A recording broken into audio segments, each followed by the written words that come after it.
now pass it over to Gabe, and I will just quickly introduce him. But Gabe Pickus has founded, I believe, InDiGO, which stands for Inward Discovery Grows Outside, Outdoors. Okay. And they've been doing some really great work with a couple of our schools, and I know specifically Harlem Park Elementary. They're one of our champion green team schools, and so I know that Gabe has been working with them and doing some great collaborative work on social emotional learning, integrating the arts into some like nature-based work, and just really doing cool stuff for the kids in Baltimore. So I will let you take it away, Gabe. Thanks so much, and thanks everybody for being here. Happy Friday. This is a very special Friday right before the official beginning of summer. We are super grateful to have 1 week of summer camp under our belts here, and that is where I am now, where we actually had 4 kids from Harlem Park attend all week, along with the other kids that are here. And there's going to be 3 more the following week from Harlem Park and 5 more the following week. So we're making it happen.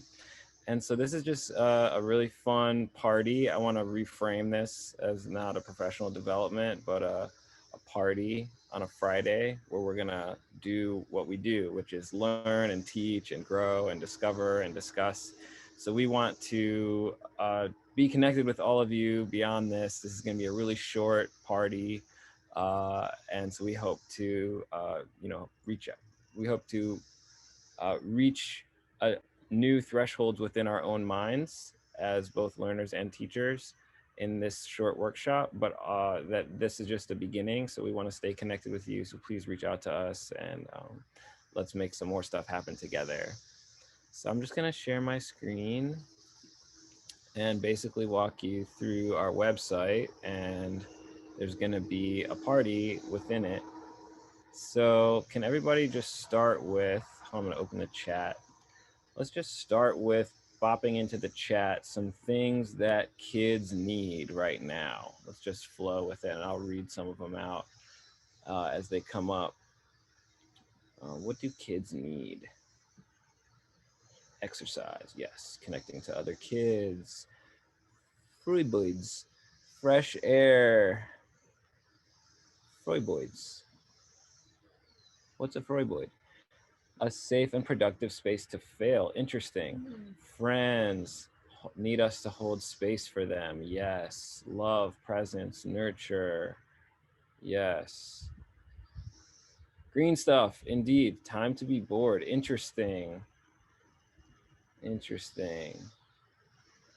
Retired environmental educator, green school educators working with a small group of refugee and immigrant kids this summer in natural settings. Wow. Let's please connect. Trees to climb, yes. Discovery, critters, dirt to dig in, critters to watch, seeds to plant, metaphorically and physically, I imagine. Mentors, yes. Okay, let's shift the chat to, if you could bop into the chat, some things that educators need. What do educators need right now? All of the above, the same things the kids need. Money, thank you, Eric. Resources, a vacation, yes. Patience from parents, that would be nice.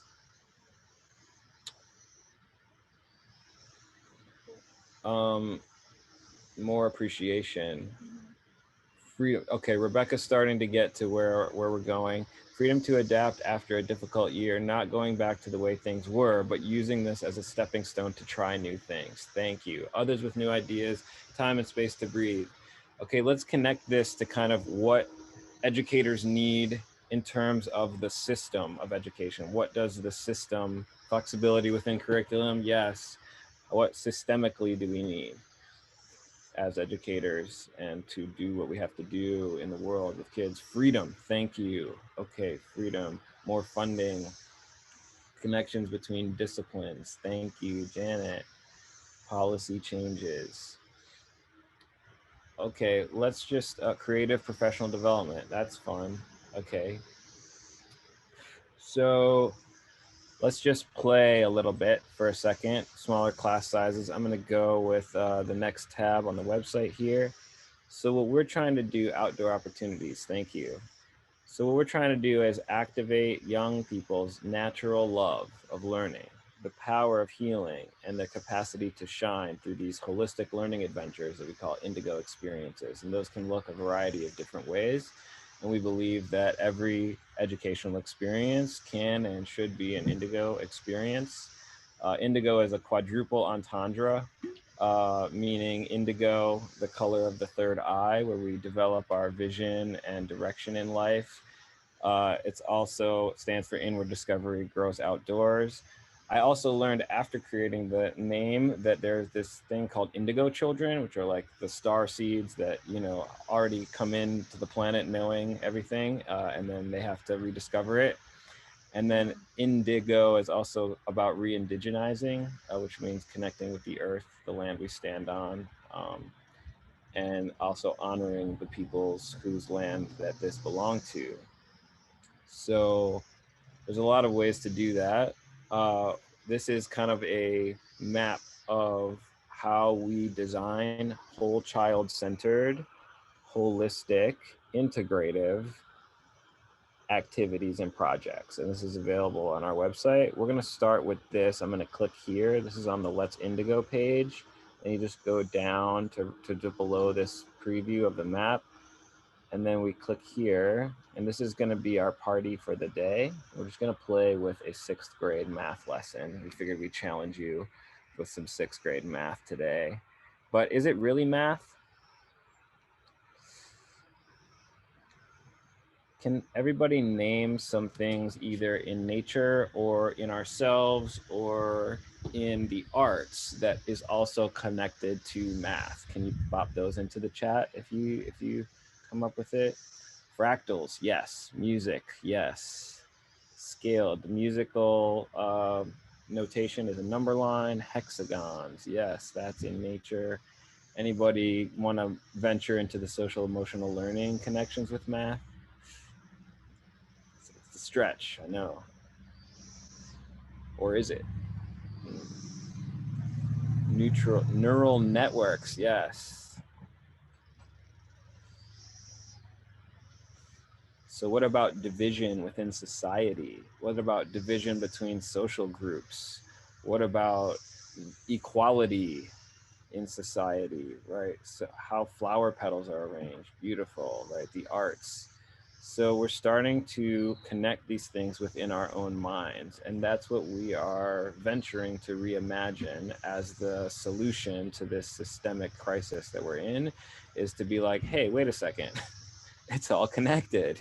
Why are we separating things that are inherently each other? Math is art. So this is our framework for whole child centered. There's been some kind of interesting conversations about the differences, or I would say lack of clarity about the differences between what it means to be whole child centered and what it means to be holistic versus what it means to be integrative. And so we are attempting to be clear about that. And this is our chart that shows how whole child centered to us means that the model of education that we are proponents of and advocates for begins within the children. So it's anything that they want to do, anything that they are intrinsically motivated to do, has natural connections to their academic, social, emotional, and therefore natural development, right? And their direction in life. So we focus on their development of their identity, relationships, values, gifts, voice, vision, and leadership, right? From a holistic perspective. And those interface with each other from a physical, emotional, relational, cultural, creative, intellectual, and spiritual, AKA holistic approach. So being whole child centered is different than being holistic, right?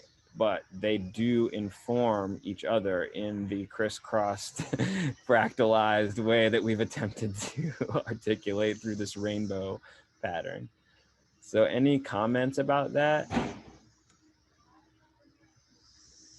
Feel free to chime in. So the way that we are applying this in this example is to take this approach and use it integratively, because you can't do all of this at once. It's impossible. And that's where educators, I've found, tend to get kind of frozen, right? Fight, flight. We forget to talk about freeze in terms of our nervous system being elevated and contributing to stress and us not being healthy in our jobs or in our lives, right? We forget about freeze mode. So what we want to try to find is the flow, where the ice can melt within our hearts and minds, and we can get in touch with our kids and ourselves and have those inform each other and bounce off each other and jam with each other, find the rhythm with each other as educators and students, to be able to create integrative lessons and integrative projects that ideally have as much outdoors as possible. So our integrative approach integrates nature, academics, the arts, and SEL discovery, self-discovery, social emotional learning, right? But we want to emphasize that it's focused on self, right? However, when we look at nature, we're starting to understand that, because of COVID, if not before, we are finally realizing that we are the earth, and and we are, all of these systems are connected, right? The health crisis affected education and economy, and on and on and on and on and on. So it's all integrated, it's all connected. If you didn't know it before, we hope you figured it out now. We hope we can all unite, which is one of our goals. So on the nature side, we've separated nature into 6 categories, academics into 6 categories, the arts into 6 categories, and self-discovery into 6 categories. Then in terms of an integrative lesson, we try to create lessons that include at least one from each category: nature, academics, the arts, and SEL, or social and emotional learning. So nature within us, nature indoors, during or out of school time, nature near school, nature within the city, and nature in the great outdoors. Then there's academics, math, science and health, social studies, language arts, systems thinking, social justice, the arts, visual arts, music, performing arts, martial arts, healing arts, and digital arts. Obviously, these lists could be longer, but we're trying to make these accessible systems for people to create their own integrative lessons for themselves and their kids. And then self-discovery, authentic self-expression. And then these are the tenets of social and emotional learning that you'll find: self-awareness, self-management, social awareness, relationship skills, and positive decision-making. So in this particular 6th grade math lesson, we are imagining that we are a 6th grade math teacher who is extremely limited by the system and has to somehow meet requirements of 6th grade math that would normally be particularly boring and terrible for both themselves and their kids, and be very stressful to try to get their kids to understand and test for and be able to have positive outcomes academically. So we're going through this doorway of whole child, holistic, integrative learning through the doorway of a 6th grade math teacher who's bogged down by teaching percent of change. Ugh, percent of change. Can you believe that? Kids have to learn that. It's a thing. So I'm going to zoom out slightly. So we're going to start with this lesson, and I'm just going to explain it really briefly. So we're starting with the nature within us, because we're assuming that we're stuck in a classroom for this particular lesson. We're going to use 6th grade beats per minute, decimals, and percent of change as our main math goal. We're also going to integrate the scientific method. Then we're also going to learn about the circulatory system, but we're going to do it by elevating our heart rate to a song of their choice. And we haven't decided who our DJ is going to be yet today. We're going to dance. You're going to choose your own dance move using a movement of your choice that makes you feel good, but we're going to scientifically predict which movements we think are going to first get our heart rates pumping and by how much. And then we're going to test ourselves to see how accurate we were. Then we're going to ideally later, I mean, this is going to be recorded, so we will be creating a video of it. So feel free if you want to be recorded. We think that would be awesome. I'm gonna stop sharing my screen at that point so we can have the dance party be featured. Janet, thank you. You're awesome. We appreciate you. Then we're gonna also integrate self-management at the end, because we don't want to just get our kids pumped up and then leave them with their hearts pumping. We also want to learn to calm down and manage ourselves. So we're then gonna predict what type of breathing or what type of activities might calm us down, and how much we can lower our heart rate from after we restore to an at-rest heart rate. Okay, are we ready? If you're ready, give me a thumbs up. If you're ready, give yourself a firework, clap, snap, and a hug for being here. If you're ready, give yourself some twinkles and good vibes all out to the world and to everybody here. All right, think about what your dance move might be. Think about your dance move, okay? And I'm gonna ask, is somebody like feeling it right now? Like, what is the song that this group is going to get this group pumping? And I'm going to ask our wonderful team to either choose the song or to allow that person to be a co-host so that they can start the party. Yeah, I don't have the music on me, but I was thinking that, yeah, I Got a Feeling by, who was it by? Black Eyed Peas, like Tonight's Gonna Be a Good Night. Yes, that one, or Baby, that one, Baby You're a Firework. I can't remember who that's by either. Okay, tonight's gonna be a good night. Okay, I'm gonna put it on. I got it. Okay, so let's just start with some little bit of math. Okay, so everybody try to find your pulse. Okay, try to find your pulse. You can find it in your cardio. Obviously, we would do, if I had 6th grade, I would show the whole cardiovascular system, and we would learn about hearts, and we would learn about the health of heart rate and getting your heart pumping and why that's so important, and the circulatory system, and we would show maps of it, and we would find our pulse in our bodies and all of that. So everybody take a moment while this tractor drives past to find your pulse.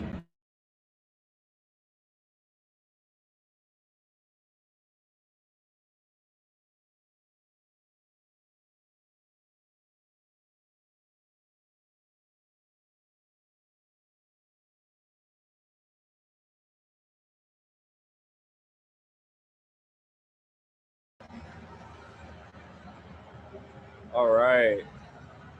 So we are going to do a beats per minute calculation. So I'm going to time you on my trusty phone stopwatch here for 15 seconds. Okay, 15 seconds, 6th graders.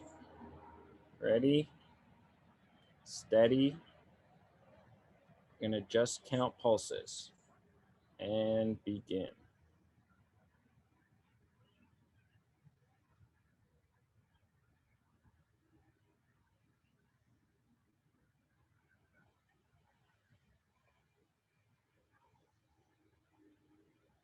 And stop. Okay, I would like to have a volunteer to be our case study. Anybody want to volunteer? We will also help you with the math, but you'll be the case study. Everyone can do their own experiment. I just need somebody to pick on. I can do it. All right, Rebecca, thank you. So Rebecca, what was your heart rate at rest? 17 beats. 17. So can anybody think about what beats per minute Rebecca may have? If there's how many seconds in a minute, we counted for 15 seconds. So how many beats per minute did Rebecca have? Anybody want to venture to put it in the chat? Okay, 68. Janet's quick with the math. All right, quick with the math. So we did that by multiplying, because 60 divided by 15 is, yes, 4. So then 15 times 4 is 60. So 17 times 4 is 68. Awesome. So 68 beats per minute. Okay. Now it is time for our dance party. But first, we would like you to make a hypothesis. And you all know what a hypothesis is. I'm going to assume. So you are going to think about if you were to dance for, let's see, we're gonna just do a 1 minute dance party. Okay, just a 1 minute. So you're gonna dance like pretty hard, not all the way hard, but like pretty hard, considering your energy level for 60 seconds. What do you hypothesize that your heart rate will increase by?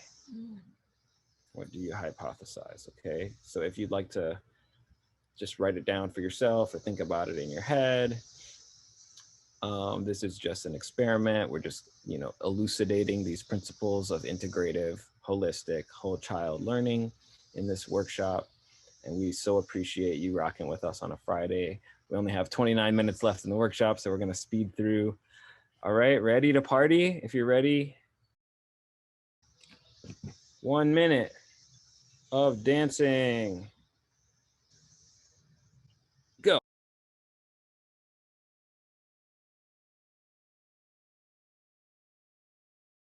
Awesome, that was amazing. Okay, find your pulse quick. Find your pulse again. And begin a 15-second count in 3, 2, 1, begin.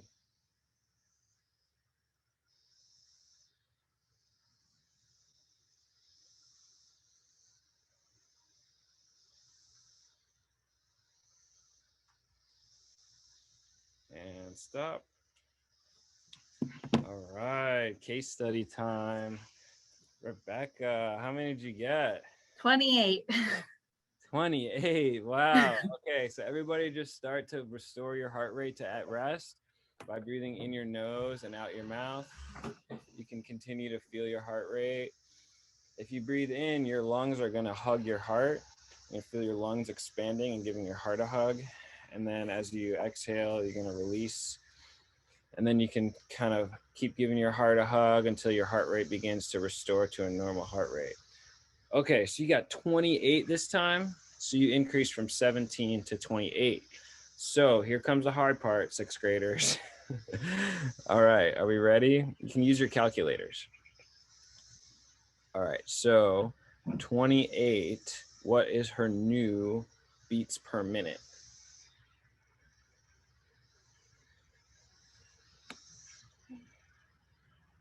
112. 112. So we increased from 68 to 112. Okay, so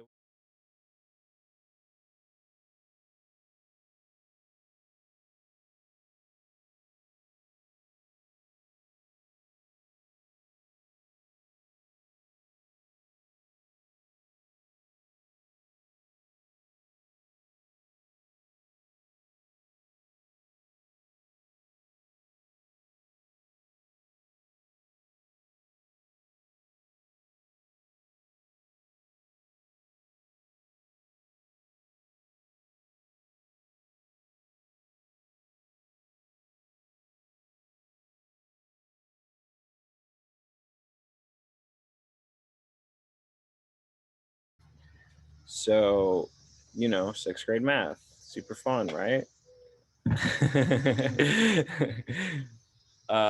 So we made it into a dance party, and we got them to choose their move, and we got them to hypothesize using the scientific method so that they can kind of test themselves in an interesting way and an engaging way. If you're having fun, today, right? If you're feeling good right now, if you got physically involved, right? So now we're gonna think about our emotions and how to calm down after an exciting time and give the sixth graders here some tools to self-manage. So just go ahead and make sure that you are back to at rest, because we want to be sound scientists and make sure that we're not messing up our scientific method here. So go ahead and do another check of your heart rate just to make sure that it has restored to your original at rest heart rate. Ready? And begin.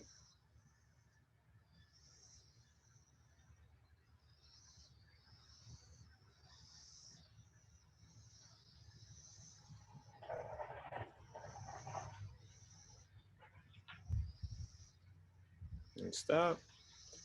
Okay. Now it's okay if you haven't gone all the way back. Just take note of what your heart rate is now. So Rebecca, can we continue to use you as a case study? We really appreciate you so much. It was So, 18. 18. So you almost got Mhm. all the way back. Interesting. So maybe if we had chilled for another minute, we had more time to talk, then you would have gotten all the way back. Okay, so 18. Okay, now think about your way of calming down. Okay, let's talk about ways to calm down. Anybody want to put some of those in the chat?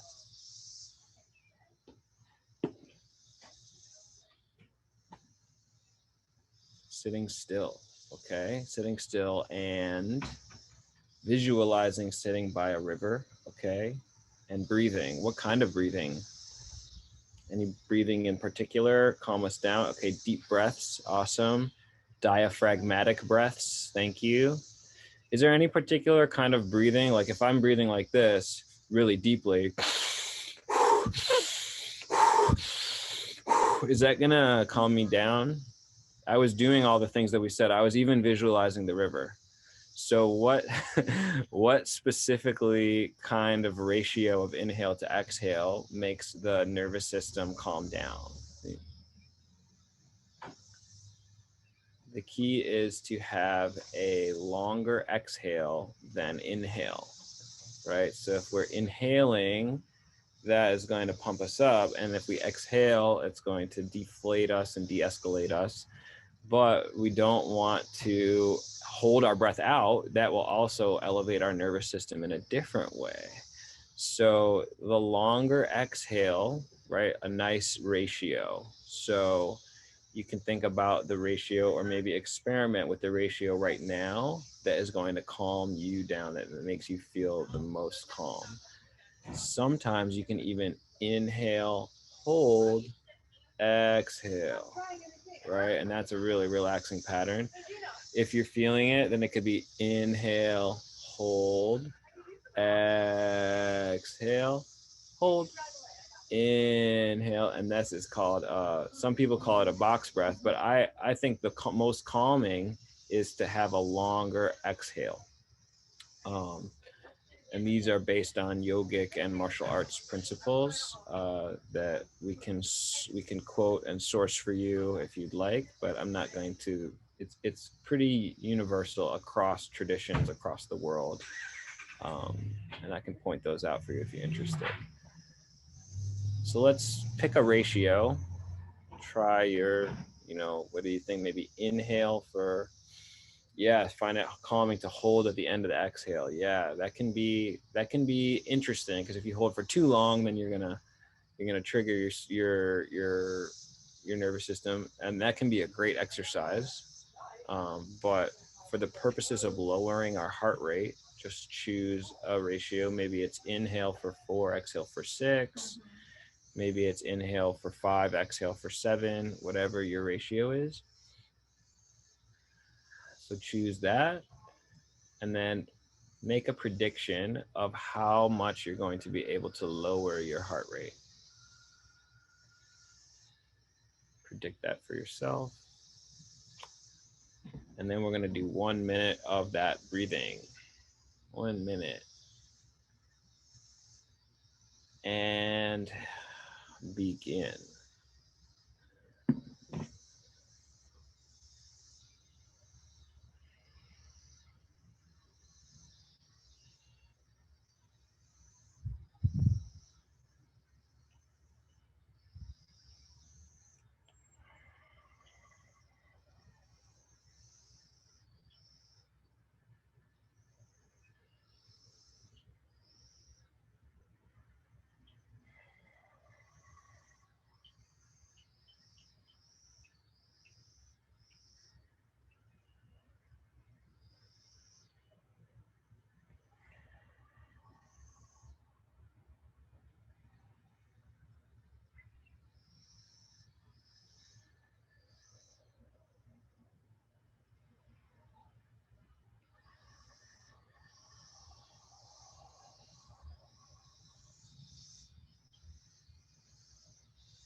And stop. And calmly find your pulse again. and prepare for another 15-second count of your pulse. And begin.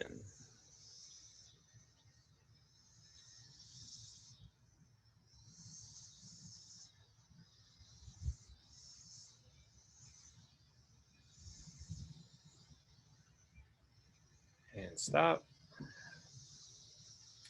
All right, coming back to Rebecca. Thank you, Rebecca. What was your breath count pattern? It went down a little bit, went down to 16. Okay, you lowered it to 16. Mhm. And what was your breath count pattern? I was doing 6 in and 8 out. Wow, okay. Yeah. So it's interesting. You may have been pushing yourself a little bit. Oh, okay. That so you only lowered like a tiny bit, right? And or maybe perhaps your at rest heart rate is already pretty low and healthy, so maybe lowering it is difficult, right? It would take a lot of breathing, a lot of practice to lower it. So I'm not sure about that. We can use our scientific minds to further ask further questions, right? Which is the very last part of the scientific method, to formulate further questions. So, so you did 6A and you lowered a bit. Okay, awesome. So obviously we would then do the math again to calculate the percentage of change again. And that, you know, can be as interesting and exciting as you make it. But that's a nice little, you know, imagine you're a 6th grade math teacher teaching a 45-minute class or 50-minute class.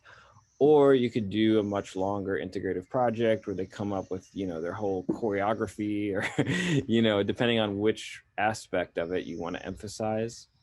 You could do multiple experiments. You could extend it or shorten it depending on your goals and flow. So this is, I'm just going to share one more time.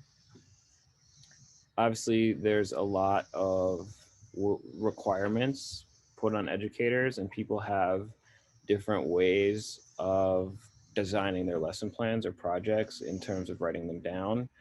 This is the one that we've created that kind of reminds us and helps us to make sure that we're being integrative, right? And holistic and child-centered, whole child-centered. So I just want to thank you all so much for partying with us on a Friday. And I'm going to stop my share and just open it up. So if anybody has any discussion points, comments, questions, insights, concerns, roadblocks, or, you know, sales to fly over the obstacles that you're facing, feel free to share. I'm just going to open it up for the last bit to have a nice talk together. So would anybody like to start? I do have a question, and it might be for the larger group. Something that I've been trying to be more conscious of with our facility, because it is outdoors and it is on an old farm, is accessibility for like people in walkers or people in wheelchairs.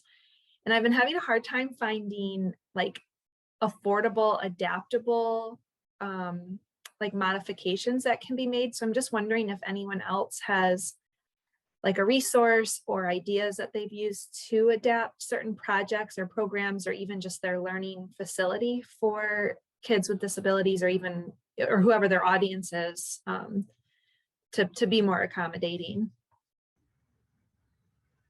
I can respond that one goal of mine, and I would love to work on this with you, even in Philadelphia, if we have to come out, is a sensory garden that is all about smells and feels.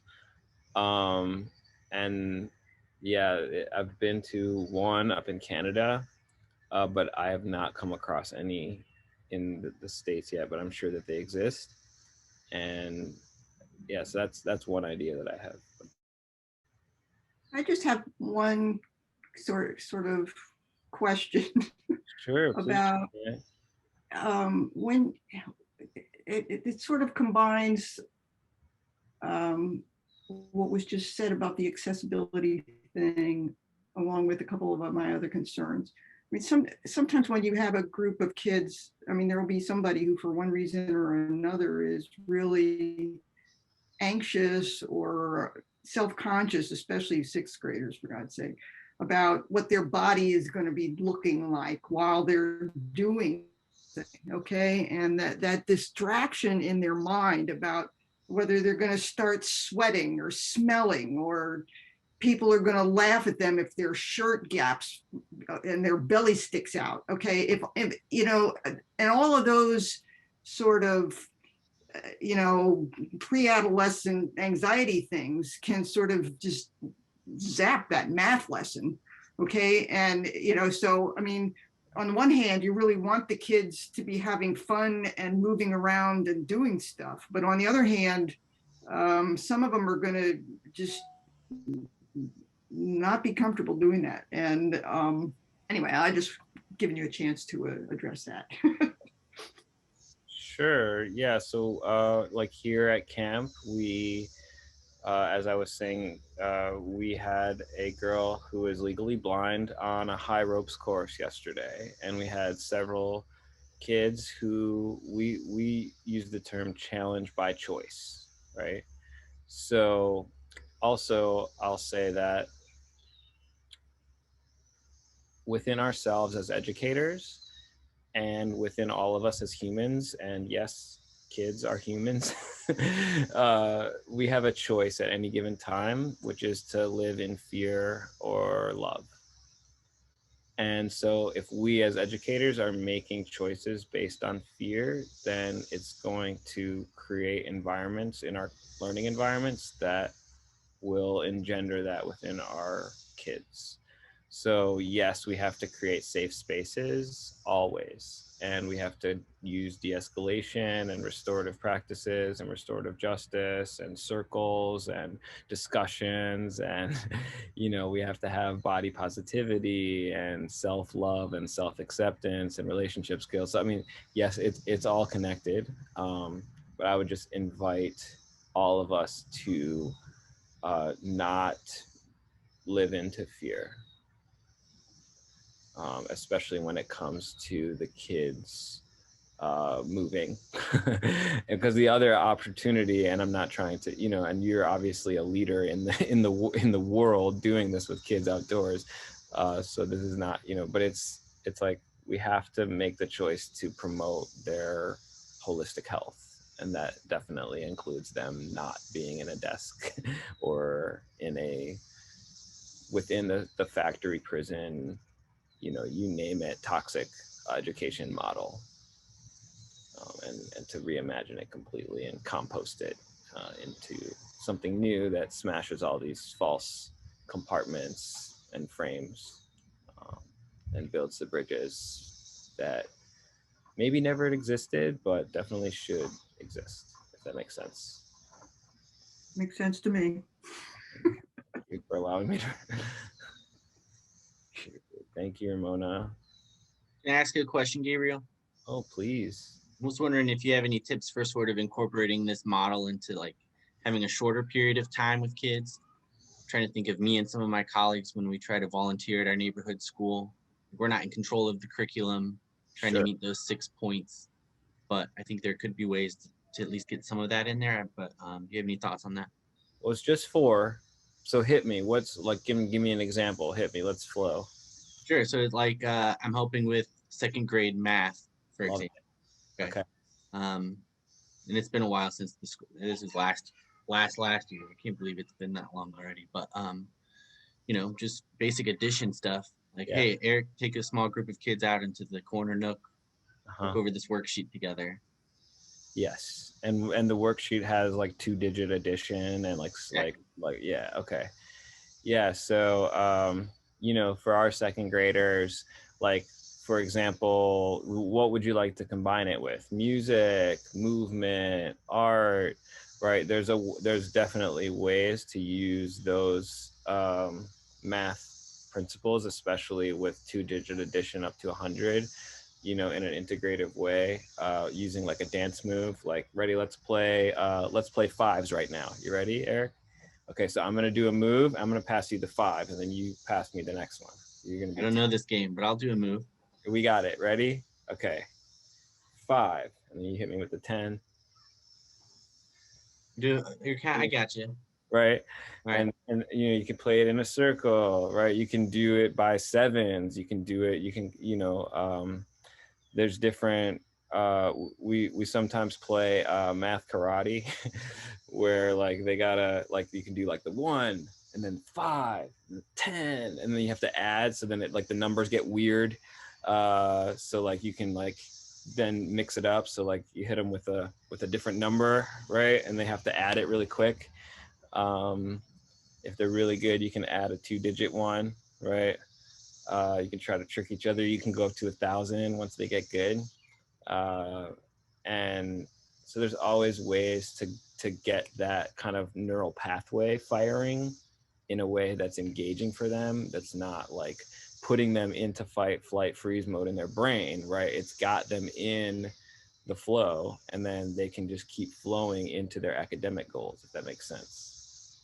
We also love spelling words, like we do alphabet yoga, we like draw the letters, and then we do graffiti, where they like write graffiti letters or art using their spelling words, and they have to use their math and their language arts at the same time to like use long division to divide. That's more of a 4th grade, like divide their paper and then make their graffiti word using their math skills and their art skills and their language arts skills at the same time. So let's please connect, because we would love to build these lessons together with you and work with you, you know, whenever is good. We're a resource, and we want to just kind of. Thank you. I appreciate that a lot. Sure. Thank you. Yeah. Let's keep the flow going. So we got like 4 minutes left. If anybody else wants to party a little more. If y'all want to learn more, I put the links to the website and the newsletter as well in the chat. Thanks, Coach Adam. Yeah, we're getting kids out to adventure camp right now. And we would love to, whatever you have going on this summer, but also, you know, we are wide open this fall, though we're going to continue building on what we've already started everywhere that we've started it.